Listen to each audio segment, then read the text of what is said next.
Un saludo. Este día veremos la palabra, la frase, la proposición, la oración.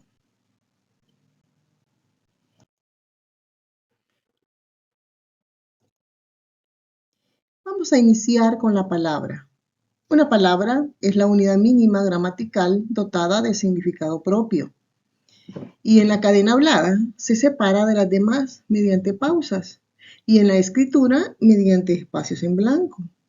Su estudio responde a perspectivas muy diferentes que van desde su significado hasta su composición, a partir de piezas más pequeñas llamadas morfemas y su posterior combinación en secuencias lineales llamadas sintagmas, que a su vez componen unidades más grandes, que ahí son las frases u oraciones.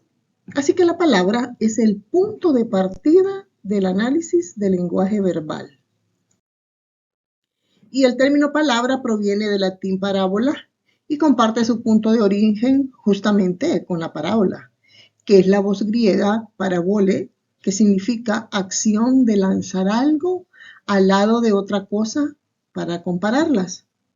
Para es al lado, vayo, lanzar.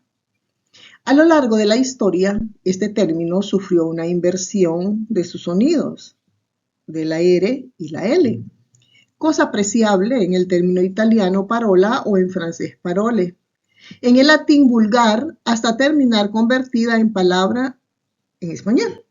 Obviamente todos los idiomas manejan sus propias palabras, formadas de manera distinta y que operan según una lógica propia.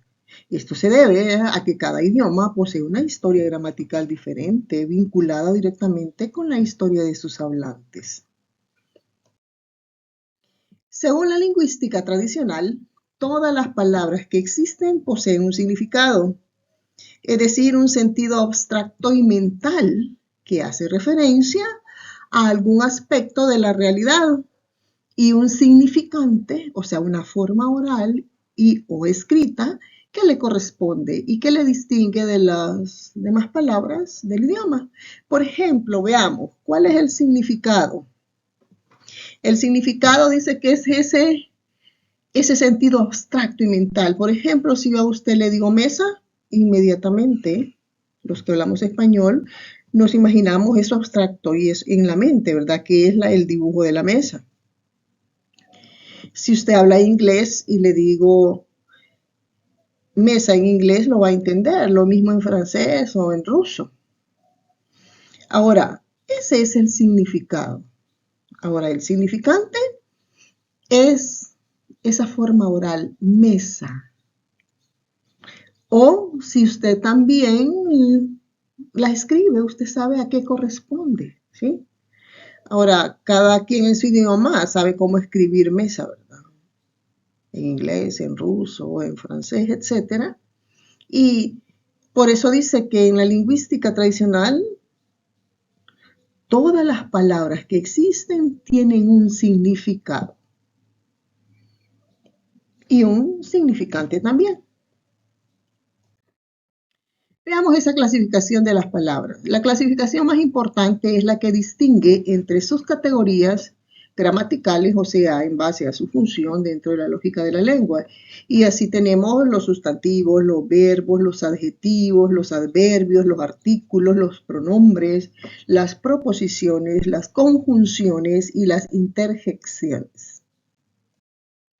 Veamos los sustantivos. Estas son palabras que nombran objetos de la realidad, concreta o abstracta, o sea, las cosas que tienen sustancia, ¿verdad? Y su función dentro de la lengua es hacer las veces de etiquetas. Por ejemplo, perro, nos imaginamos este animalito, ¿verdad?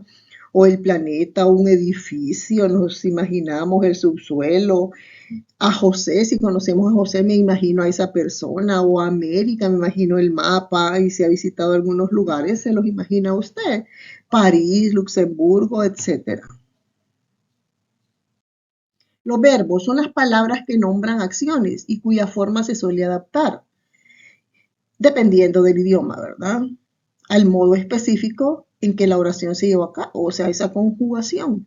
En español, los verbos presentan para ello un tiempo verbal, un modo verbal y una persona verbal. Por ejemplo, ejemplos de verbo. Correr, dormir, nació, vendrán, dijimos, amar, viviré. Así que, como podemos ver aquí, nos presenta un tiempo verbal y una persona. Los adjetivos son las palabras que sirven para añadirle significados a un sustantivo o a un pronombre, aportando su propio sentido a lo dicho. Son uno de los tipos de modificadores que existen, ya que se usan para justamente modificar el sentido propio de los sustantivos. Por ejemplo, feo, bonita, grande, poco, estrafalario, graduado, amarillo, abundante, etc. Los adverbios. Estas son palabras que sirven para añadirle significado a los verbos o a los propios adjetivos o incluso a otros adverbios. Y son los más versátiles, ¿verdad? De los modificadores de la lengua. Y aquí tenemos un ejemplo muy tan rápidamente, especialmente como, donde, ayer, aquí, bastante. Luego tenemos los artículos. Son las palabras que sirven para especificar dos aspectos específicos de un sustantivo o de un pronombre, que son el número y el género. En algunos idiomas, como lo es el inglés, existe un único artículo para todo, que es el da, mientras que en español existen dos, el masculino, que es el, y el femenino, que es la. Imagínense, en alemán hay tres distintos. Está el masculino, el femenino y el neutro. Veamos los pronombres. Son las palabras que sirven para sustituir sustantivo o a veces fragmentos enteros de una oración, de modo de hacer la lengua más ágil y menos repetitiva.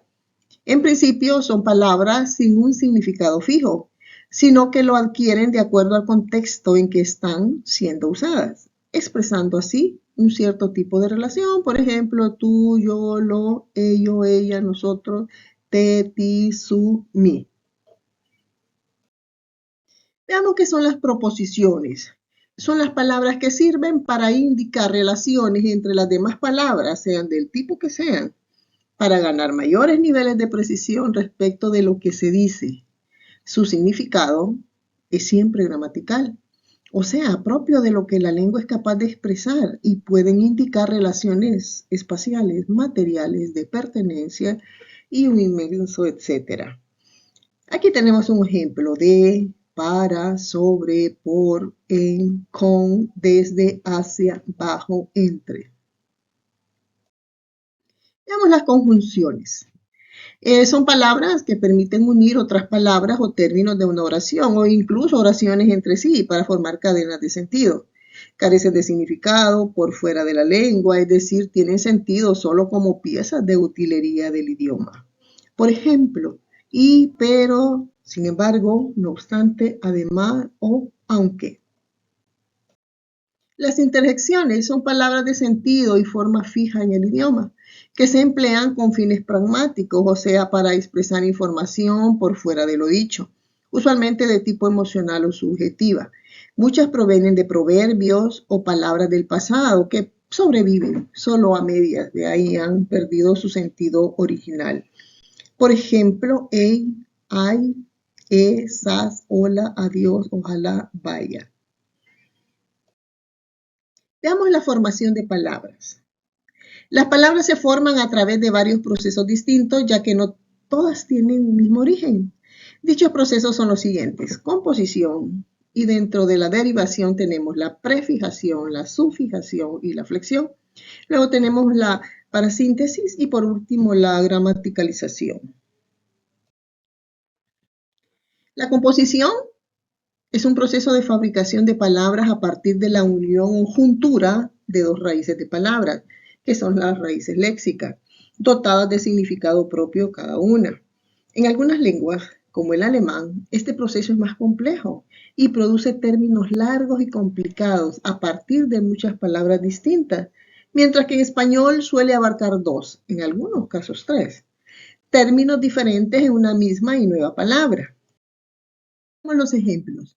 Dos sustantivos diferentes, coliflor, bocacalle, motochorro. Dos verbos diferentes, toma y dame, sub y baja. Dos adjetivos diferentes, sordomudo, agridulce, altibajo. Un verbo y un sustantivo, sacacorchos, abre latas, agua fiestas. Un sustantivo y un adjetivo, agua marina, pelirrojo, boquiabierto. Un adjetivo y un sustantivo, medianoche, salvoconducto, bajo relieve. Un adverbio y un adjetivo, mal pensado, bien pensante, bienvenido. Un pronombre y un verbo, quehaceres, cualquiera, quien quiera. La derivación es un proceso distinto a través del cual se obtienen palabras nuevas, que consiste en añadir partículas derivativas o afijos a la raíz de una palabra para obtener así términos nuevos con un sentido similar al original.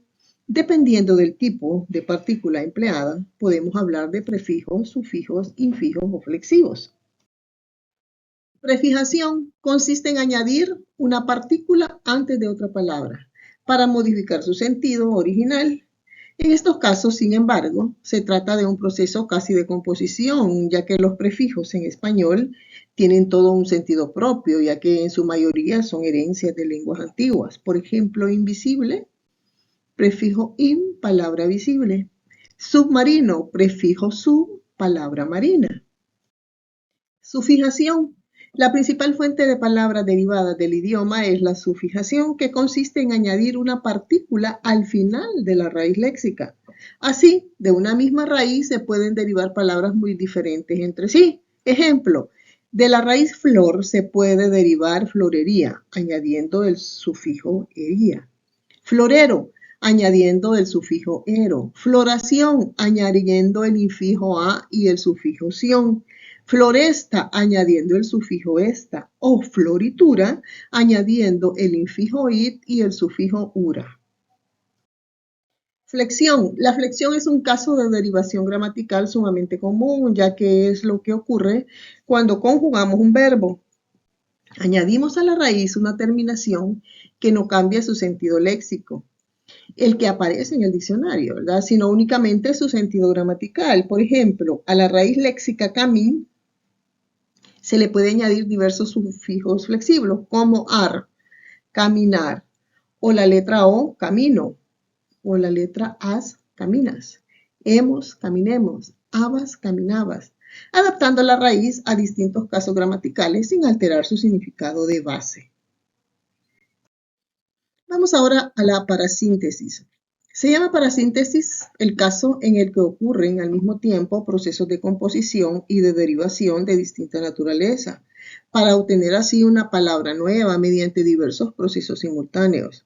Ejemplo, de paraguaso, fruto de la composición de para y aguas, a la vez que de la derivación con el sufijo aso. Otros casos son anaranjado, quinceañera o enrojecido. Gramaticalización. A diferencia de los demás, es un proceso que se da de manera diacrónica, o sea, a lo largo del tiempo. Consiste en el cambio de significado de una palabra presente en la lengua, debido a la pérdida de su referente real, lo cual comúnmente significaría que la palabra se deje de usar, y su sustitución por un sentido meramente gramatical, o sea, funcional a la lengua. Por ejemplo, es el uso moderno del verbo haber, cuyo sentido original de tener o poseer se perdió en el tiempo y fue reemplazado con el uso de haber como verbo auxiliar de los tiempos compuestos. Haber tenido, haber venido, habrás dicho, habrán querido, etc. Veamos la familia de palabras. Cuando hablamos de familia de palabras o familia léxica, nos referimos a un conjunto de palabras que comparten una misma raíz de significado léxico, o sea, que son fruto de procesos derivativos y o flexibles, a partir de una misma raíz. De este modo, a las palabras ancestrales son llamadas palabras primitivas y a sus descendientes palabras derivadas.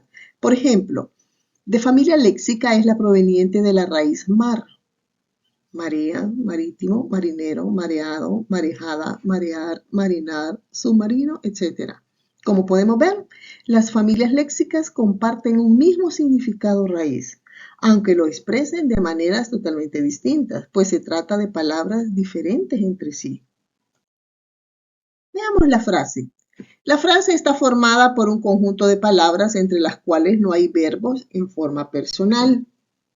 Por ejemplo, en mis cabellos, bajo la lluvia, con preocupación, muy pocas veces, encima de la mesa. Todas estas expresiones son frases que para tener una significación completa requieren de más palabras, principalmente verbos. Sin embargo, las frases solas, al igual que las palabras, pueden desempeñar dentro de la oración una sola función sintáctica, que puede ser de sujeto o de predicado. Y aquí tenemos un ejemplo. Veamos que en este ejemplo hay dos frases. La primera es, el escritor uruguayo Mario Benedetti. Y la siguiente frase es, el próximo mes. Entonces podemos ver que en esta oración el escritor uruguayo Mario Benedetti vendrá el próximo mes. Y tenemos dos frases, ¿verdad? Una es desde el escritor uruguayo Mario Benedetti, es una frase, y la otra frase es el próximo mes. Como se puede observar en esta expresión, la frase el escritor uruguayo Mario Benedetti cumple la función de sujeto. En cambio, la frase próximo mes cumple la función de complemento circunstancial. Pues, y vendrá es el verbo, ¿verdad? Veamos la proposición. Como proposición se conoce el acto por medio del cual se expresa algo que consideramos o pensamos. Como tal, puede referirse al acto de manifestar algo a alguien, hacer una propuesta a una persona, determinarse o proponerse hacer una cosa, o recomendar a alguien para un empleo. El término proposición como tal es aplicable a diferentes disciplinas de conocimiento, como la filosofía, la lógica, la gramática, la retórica, la matemática, la geometría o el derecho. La palabra, pues, proviene del latín propositio, propositionis. En gramática, vamos a ver ahora ese significado de la palabra proposición. Una proposición es una oración en gramática, es decir, una palabra o un conjunto de palabras con sentido completo o, dicho de otro modo, una unidad semántica constituida por sujeto y predicado y que puede o no estar acompañado de otros complementos o puede ir unida mediante coordinación o subordinación a otras proposiciones para formar oraciones compuestas. Veamos las proposiciones simples y compuestas. La lógica clasifica las proposiciones en gramática en dos tipos, las simples y las compuestas. Esto va a depender de su conformación. Veamos las proposiciones simples. Son aquellas que están compuestas por un sujeto y un predicado directamente relacionados, sin que aparezcan factores de negación. Esa palabra no. Conjunción y disyunción o implicación sí y entonces. En términos oracionales, se corresponden con oraciones simples, sin subordinadas. Por ejemplo, el perro es negro. Y las proposiciones compuestas son aquellas de tipo complejo que incorporan elementos adicionales a través de factores de negación, conjunción, disyunción o implicación, y que en términos oracionales consisten en oraciones con subordinadas y otros componentes, como por ejemplo, si el perro es negro, el perro no es azul ni rojo. Veamos pasos para reconocer las proposiciones. Primero, para reconocer las proposiciones debemos de identificar los verbos, de localizar el nexo, de diferenciar el sujeto y el predicado de cada verbo y señalar las proposiciones. Y aquí tenemos un ejemplo. Cumpliendo pues lo que es la normativa, para identificarla tenemos primero el verbo, ¿verdad? La oración es ¿te vienes al cine o te quedas en casa? Vemos el verbo vienes y quedas. Ahora, el sujeto hace la misma función del predicado y es el verbo es el sujeto omitido, o sea, tú, y te quedas es sujeto omitido, tú. Luego vemos el nexo, ahí está en verdecito, que es la letra O. Y luego la dividimos. Proposición 1, te vienes al cine y proposición 2, te quedas en casa.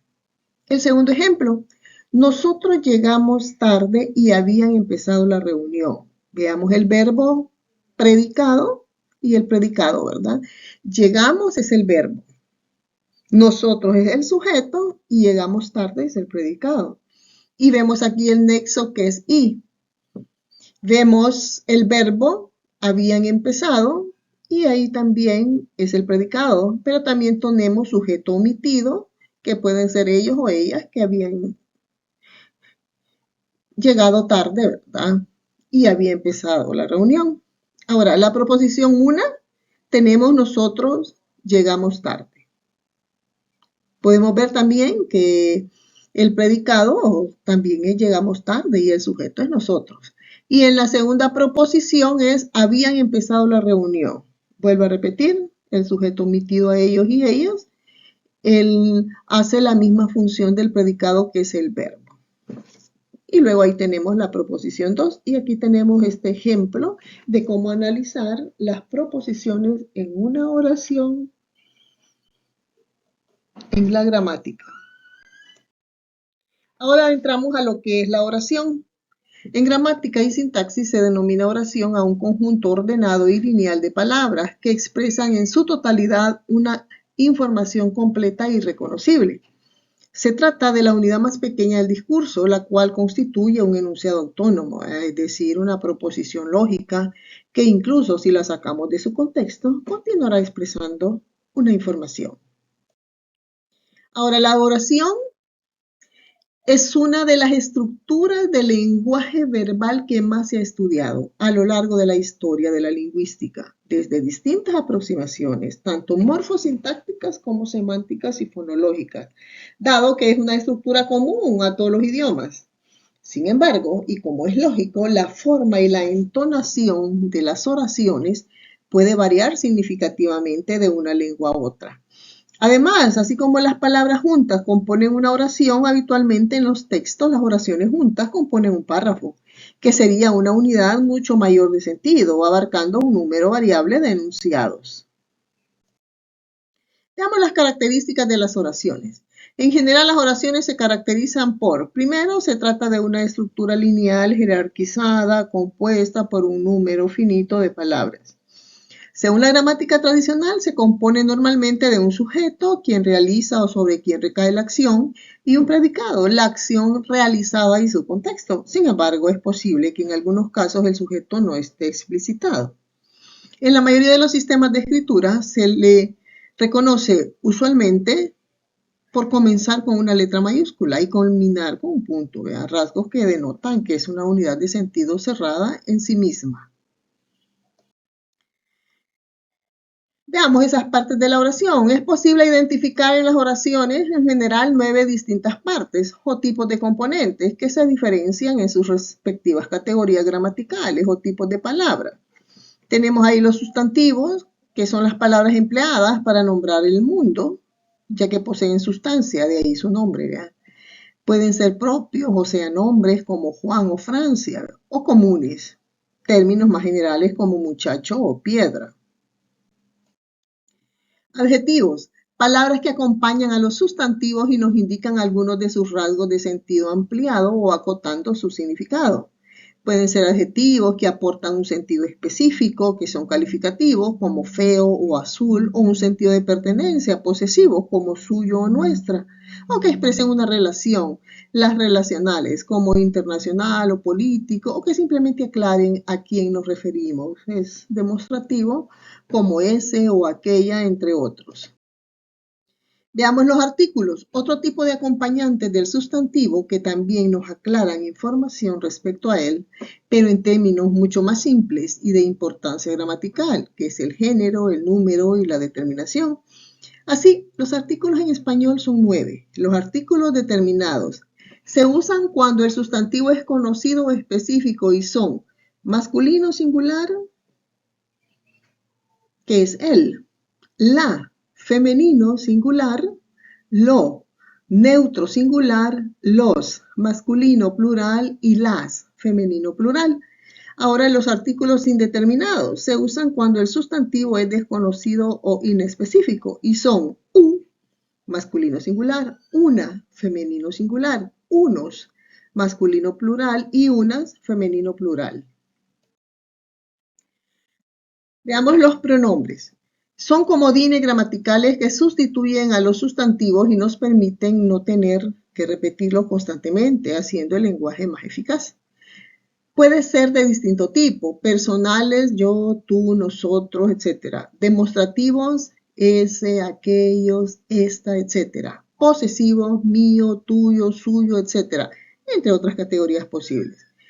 La número 5 son los verbos, palabras que expresan y describen las acciones y que siempre van conjugados en las oraciones, o sea, van en concordancia de persona y número con el sujeto. Además, expresan un tiempo y un modo en que ocurre la acción, de manera tal que sepamos por su estructura, vea de qué exactamente estamos hablando. Ejemplos de verbo: hablar, caminaría, nadaremos, asumirá o fuese. Veamos 6. Los adverbios son palabras modificadoras de los verbos o de otros adverbios o adjetivos, cuyo rol es modular o caracterizar el modo en que ocurren las acciones de la oración. Y aquí tenemos unos ejemplos de adverbios: muy, bien, jamás o lentamente. Vamos a las 7, que son las conjunciones. Palabras que tienen un sentido gramatical únicamente y que sirven para juntar otras palabras o incluso oraciones, tendiendo un puente lógico entre ellos. Ejemplo: y, o, pero, si no.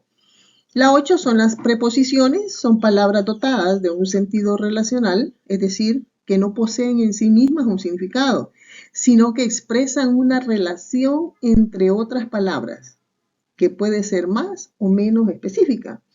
Veamos ejemplos: de, para, sobre, contra, por, etc.